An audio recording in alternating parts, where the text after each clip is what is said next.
श्रीशैले दयापात्रं दीपत्यादिगुणान्नवं यतीन्द्रप्रवणं वन्दे रम्मजामाधरं मुनिं लक्ष्मीनाथसमारम्भां नादयामुणमध्वयाम् अस्मदाचार्यपर्यन्तां वन्दे गुरुपरम्परां भक्तामृतं विश्वजानूरमोधनं सर्वार्थं श्रीचडकोपवाग्भयं सहस्रसाहोपनिषत्समागमं நமாம்யகம் திராவிடவேதசாகரம். திருவழுதினாடென்றும் தென்குருகூரென்றும் மறுவினியவன் பொருணல் என்றும் அருமறைகளன் தாதி செய்தான் நடியினையை அப்பொழுதும் சிந்தியாய் நெஞ்சே தெளிந்து ஏய்த்த பெருங்கீர்த்தி ராமானுச முனிதன் வாய்த்த மலர்பாதம் வணங்குகின்றேன்.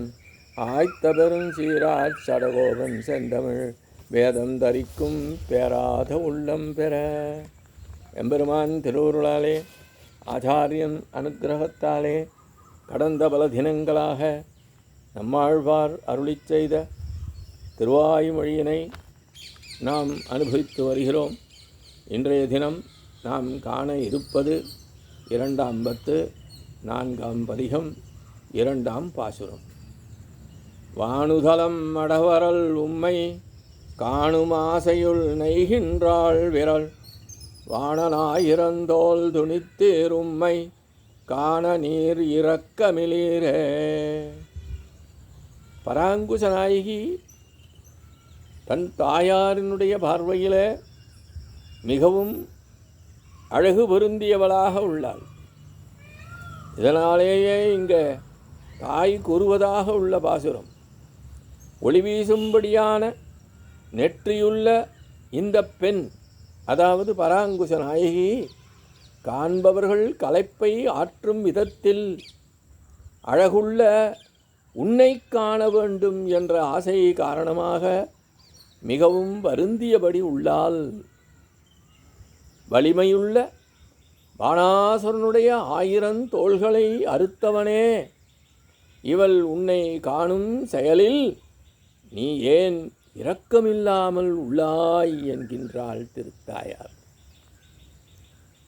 திருத்தாயாரனுடைய பார்வையில் பராங்குச நாயகிக்கு அருள் புரிய வேண்டும், உடனே எம்பெருமான் காட்சியளிக்க வேண்டும், வரவேண்டும் என்ற எண்ணம் உள்ளதனாலே நீ ஏன் இரக்கமில்லாமல் உள்ளாய் என்கின்றாள். காண நீர் இரக்கமிலீரே என்று ஆழ்வார் இங்கே அருளிச் செய்துள்ளார். சர்வேஸ்வரன் ஆழ்வாரிடம், என்னை நீங்கள் காண்பதற்கு எத்தனை விதமான தடைகள் உங்களுக்குள் உள்ளது. இவ்விதம் உள்ளபோது இவள் இவ்விதம் பாடுகிறாள் என்று ஏன் விண்ணப்பிக்க வேண்டும் என்றார். இதற்கு ஆழ்வார், பாணாசுரனுடைய 1000 தோள்களைக் காட்டிலுமா இவளிடம் விரோதிகளால் தடைகள் உள்ளது என்றார். இவளுடைய அவயங்களின் அழகை நோக்கும் ஒருவன் இவளை விட்டு ஒரு நொடிப்பொழுது கூட பிரியாமல் அகலையில்லேன் என்று கூறுவதற்கேற்ப இருப்பான். ஆக இப்படியாக இவள் இன்பம் அளிக்க வல்லவளாக உள்ளபோது இவளுடைய அழகு என்பது நீவிர் ஒதுக்குவதற்கு காரணமாக உள்ளது என்று எண்ணும்போது வியப்பாக உள்ளது. இவளுடைய அழகு தாயான என்னையே வசீகரிப்பதாக உள்ளது.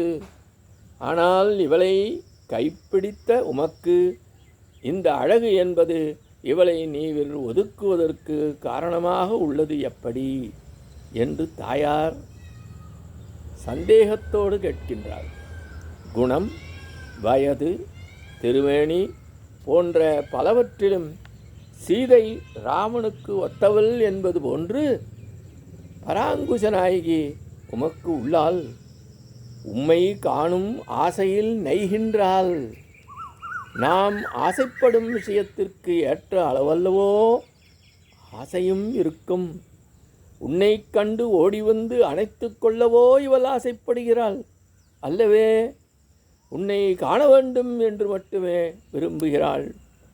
உனது காட்சியை கொடுப்பதற்கு கூட நீ துன்பத்தை ஏற்படுத்துவாயோ இவள் தரிக்கும்படி செய்யவில்லை என்றாலும் உனது திருவடி நிழலில் நிறுத்தி கொண்டால் போதுமானது. உம்மை காண வேண்டும் என்ற கடலிலே இவள் மூழ்கியுள்ளாள். நீ உனது திருவுள்ளத்தில் ஆசைப்பட்டால் போதுமா? என்னை அடைவது என்பதை தடுக்கும் தடைகள் பல அவளிடம் உள்ளதே, அவை நீங்க வேண்டாமோ என்றான் அவன்.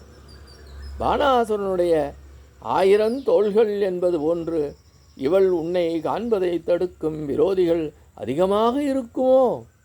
இருக்காதே. உன்னோடு எப்போதும் கலந்து நிற்கும் இந்த அபலைப் பெண்ணிற்கு உதவ மாட்டாய் போலும். ஆக இவளுடைய இந்த துன்பம் என்பது பேற்றை உண்டாக்கித் தரவல்ல உபாயமல்ல, அவனுடைய இரக்கமே உபாயம் என்று தாயார் எண்ணினாள். இந்த பரம்பொருள் யாராலும் சிந்திக்கத்தக்கவன் அல்லன். அவன் யார் தன்னை அடையாளம் காணலாம் என்று திருவுள்ளம் கொள்கின்றானோ அந்த மனிதனால் மட்டுமே அடையத்தக்கவன் என்பதற்கேற்ப தானாகவே அவன் தன்னை காண்பித்தால் மட்டுமே கைகூடும் என்பதாக இந்த பாசுர விளக்கம் அமைகின்றது. இத்தோடு இன்று காண நிறைவு செய்கின்றோம். எம்பெருமான் திருவடிகளே சரணம். நம்மாழ்வார் திருவடிகளே சரணம். எம்பார் திருவடிகளே சரணம்.